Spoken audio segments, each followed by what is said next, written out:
नमस्कार मंडळी, मी ललिता. माझ्या यूट्यूब चॅनलमध्ये तुम्हा सर्वांचं खूप खूप स्वागत आहे. तर आज मी निघाले होते, मला जायचं होतं गावाला, बाहेरगावी जायचं आहे. तर आता मी कुठे निघाले हे तुम्हाला व्हिडिओच्या शेवटी किंवा व्हिडिओमध्ये मी नक्कीच सांगते मी कुठे जाते. तर चला तर माझ्यासोबत, आणि माझे असेच नवनवीन व्हिडिओ पाहण्यासाठी माझ्या चॅनलला नक्की सबस्क्राईब करा.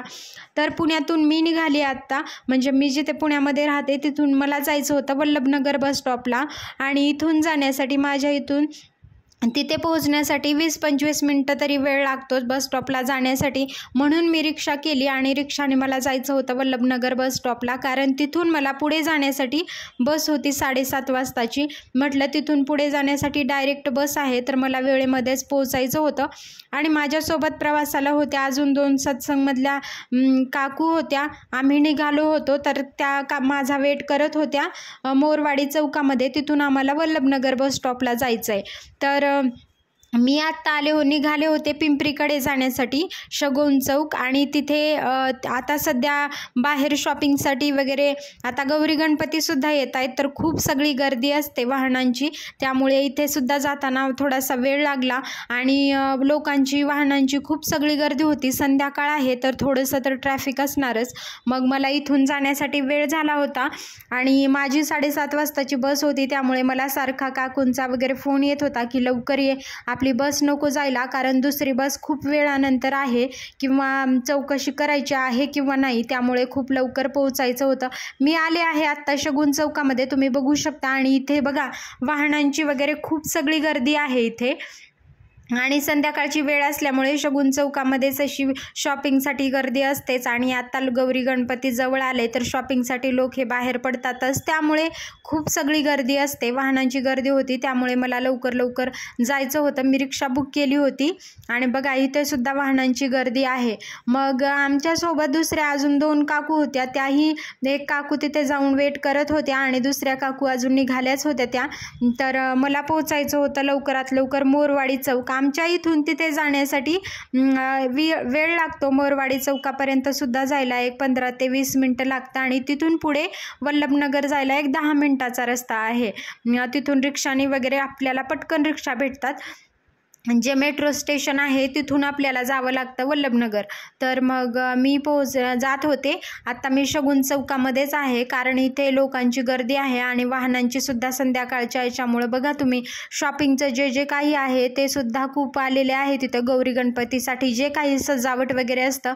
कारण शगुन चौकामध्ये शॉपिंगसाठी खूप सगळेजण येत असतात, आणि इथे होलसेल मार्केट आहे हे तुम्हालाही माहिती असेल. तर माझ्या व्हिडिओमध्ये नेक्स्ट व्हिडिओमध्ये मी प्रयत्न करेल की शगुन चौकामध्ये जे शॉपिंगसाठी आत्ता गौरी गणपतीसाठी जे काही आलेलं आहे डेकोरेशनसाठी साहित्य, ते मी तुम्हाला नक्की दाखवेल. तर असेच माझे नवनवीन व्हिडिओज पाहण्यासाठी माझ्या चॅनलला नक्की सबस्क्राईब करा, आणि माझे व्हिडिओ नक्की शेवटपर्यंत बघा.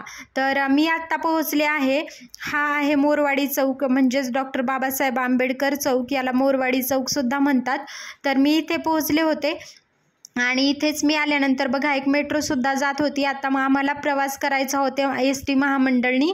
तर त्या काकू माझा इथून अपोजिट साईडला वेट करत होत्या, मला त्यांच्याकडे जायचं होतं. आणि मी इथे पोहोचले तोपर्यंत त्या ज्या दुसऱ्या आमच्यासोबत काकू होत्या त्या आल्या नव्हत्या, आणि आम्हाला त्यांचा वेट करावा लागला.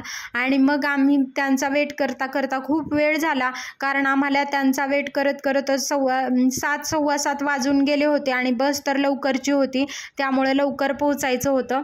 तर तिथून आम्ही रिक्षा केली, आणि तिघांनी मिळून, आणि मग आम्ही वल्लभनगर बस स्टॉपच्या इकडे निघालो. कारण इथून सुद्धा जाण्यासाठी 10 ते 15 मिनटाचा वेळ लागतोच, आणि मध्येच आम्हाला जाताना रस्त्याचं एक काम चालू होतं, त्यामुळे थोडासा वेळ लागला.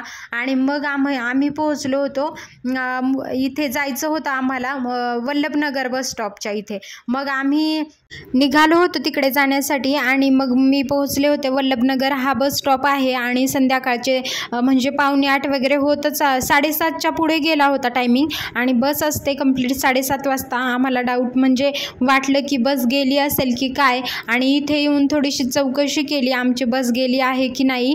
तर इथे चौकशी केल्यानंतर आम्ही पोहोचलो होतो इथे, कारण इथून आम्हाला जायचं आहे चिपळूण बस पकडायची होती, कारण आम्हाला रत्नागिरी जायचं आहे. तर मग आम्ही चौकशी केली इथे आणि आम्हाला कळालं की आमची बसच निघून गेली आहे. तर मग आम्हाला खूप वेट करावा लागला आणि मग नंतर दुसरी जी बस होती शिवशाही, ही बस आम्ही पकडली. आम्ही 1.5 तासाचा तिथेच वेट केला होता आणि ही बस रात्री 9:30ची होती. आपल्याला जर तिथून वल्लभनगरवरून रत्नागिरी जायचं असेल तर चिपळूण बस भेटते. तिथून आम्हाला हातखांबे बस स्टॉप उतरून मग आम्हाला जायचं होतं पुढे. तर पुढे कुठे जायचं हे मी तुम्हाला सांगते. तर आम्ही तिकीट काढलं होतं, तिघांचं तिकीट काढलं आणि मग चिपळूण बस स्टॉपचा डायरेक्ट शेवटचा स्टॉप होता तो. रात्रीचा प्रवास होता तो पूर्ण आणि मग रात्रीचा प्रवास करून आम्हाला जायचं होतं पुढे. तर चिपळूणच्या बस स्टॉपला तिथे जाण्यासाठी आम्हाला प्रत्येकीला तिकीट घेतलं होतं. आता ती जी योजना आहे महिलांसाठी त्याच्यामध्ये 222 असं प्रत्येकांचं तिकीट झालं होतं. तर मी रात्री मग तिकीट काढून घेतलं आणि मग निघालो. मग मध्ये ही बस प्रत्येक स्टॉप थांबत जाणार होती आणि मग याच्यामध्ये खूप सगळे, आता ही शिवशाही बस होती त्यामध्ये कसं असतं, महामंडळापेक्षा थोडंसं जास्त याचं तिकीट असतं. मग कारण या बसमध्ये आधीच बुकिंगसुद्धा केलेले खूप प्रवासी होते, कारण ते आधीच बुकिंग करून ठेवतात, रिझर्वेशन करून ठेवतात. ते मलासुद्धा नव्हतं माहिती, त्यामुळे आम्ही मग असेच गेलेलो आणि मग आम्हाला पटकन, कारण आमची आधीची बस मिस झाली त्यामुळे आम्हाला दुसरी बस पकडावी लागली. आणि संध्याकाळीसुद्धा बघा की खूप सगळं ट्रॅफिक होतं आणि तसेच आम्हाला जागासुद्धा मिळाली होती, कारण बुकिंग असल्यामुळे सगळ्या सीट आधीच बुक केलेल्या होत्या. त्यामुळे ज्या जागी बुकिंग वगैरे नव्हतं ज्या ठिकाणी, त्या ठिकाणी आम्हाला कंडक्टरनी जागा वगैरे दिली. मग जे काका कंडक्टर होते त्यांनी सुद्धा आम्हाला मदत केली की तुम्हाला ह्या सीटवरती नाही आहे बुकिंग केलेलं, तुम्ही इथेच बसा. मग रात्रीचा असा आम्ही प्रवास केला आणि मग नंतर 12 वगैरे वाजत आलेले होते. बस ही प्रत्येक स्टॉप करत जाणार होती आणि जे फेरीवाले वगैरे येणार होते ते बघा, बुकिंगमध्ये कसं असतं, जर आधीच आपण कोणत्याही STचं रिझर्वेशन करून ठेवलेलं असेल तर ते काका जे बस स्टॉपमध्ये म्हणजे थांबल्यानंतर त्या स्टॉपला जे प्रवासी आले नव्हते त्यांना कॉल करत होते. मग म्हणजे ते आपला थोडासा एक 5 ते 10 मिनटं वेट करतात, जास्त नाही करू शकत. आम्ही मग रात्रीचा पूर्ण प्रवास करून आम्ही उतरलो होतो. हा आहे हातखांबे बस स्टॉप. आम्ही तिथे उतरलो आणि तिथून आम्ही बस पकडली आणि आम्ही निघालो रत्नागिरी नाणीज धाम इथे जाण्यासाठी. तर आम्ही इथे आज का जातोय, आजचा आहे गुरुवार आणि मी निघाले होते गजानन माऊलींची जी नवसाची पालखी होते तर पालखीला जाण्यासाठी नाणीज धामला. मी आणि माझ्यासोबत 2 काकू होत्या. आम्ही इथे उतरलो आणि आम्ही आता निघालो होतो पुढे जाण्यासाठी. हातखांबे बस स्टॉपवरून आपल्याला नाणीजधाम जाण्यासाठी लगेच बस मिळतात, रत्नागिरी जाणाऱ्या वगैरे बस असतात आणि तिथून एक 10 ते 15 मिनिटांचा प्रवास केल्यानंतर आपण नाणीजधाम पोहोचतो. आणि आम्हीसुद्धा तिथून तिकीट आपल्याला फक्त एक 16 रुपये वगैरे आहे आणि असं म्हणता 10 ते 15 मिनिटामध्ये आमचा स्टॉप आला होता.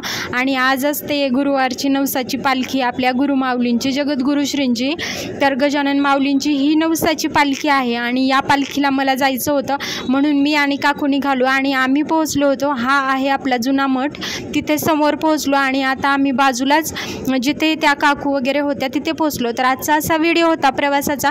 पुढचा व्हिडिओ कसा असेल हा नेक्स्ट व्हिडिओ माझा नक्की बघा. तर भेटूयात पुढच्या व्हिडिओमध्ये. चला तर बाय.